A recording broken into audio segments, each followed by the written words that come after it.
আলহামদুলিল্লাহি ওয়াহদা ওয়াসসালাতু ওয়াসসালামু আলা মান লা নাবিয়্যা বা'দা। প্রিয় দেশবাসী, একটি বছর পর আবারও সেই বরকতময় রজনী লাইলাতুল বারাত বা শবে বরাত, হাদিসের ভাষায় নিসফে শাবান আমাদের মাঝে উপস্থিত হয়েছে।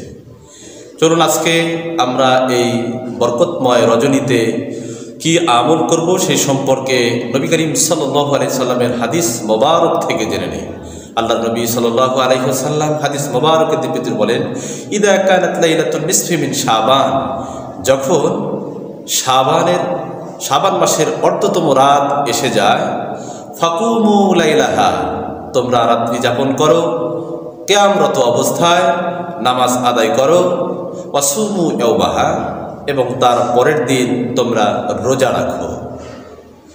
আল্লাহ নবী সাল্লাল্লাহু আলাইহি সাল্লাম বলেন, ফাইন্নাল্লাহা তাআলা ইয়ানজিলু ফিহা বিগুরুবি শামসি ইলা সামাঈদ দুনিয়া, কেননা এই রাত্রিতে সূর্য অস্তের সঙ্গে সঙ্গে আল্লাহ রাব্বুল আলামিন দুনিয়ার আসমানে আত্মপ্রকাশ করেন।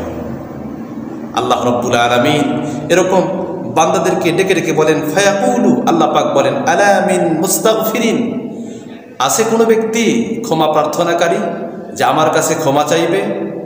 ফাগফির লাহু, আমি তাকে ক্ষমা করে দেব।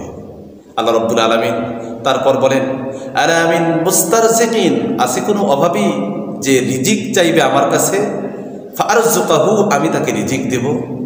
আল্লাহ রাব্বুল আলামিন তারপর বলেন, আলা মিন মুবতালান ফাউআফিয়াহু, আছে কোনো বিপদগামী ব্যক্তি আমার কাছে চাইলে আমি তাকে বিপদ থেকে মুক্ত করব।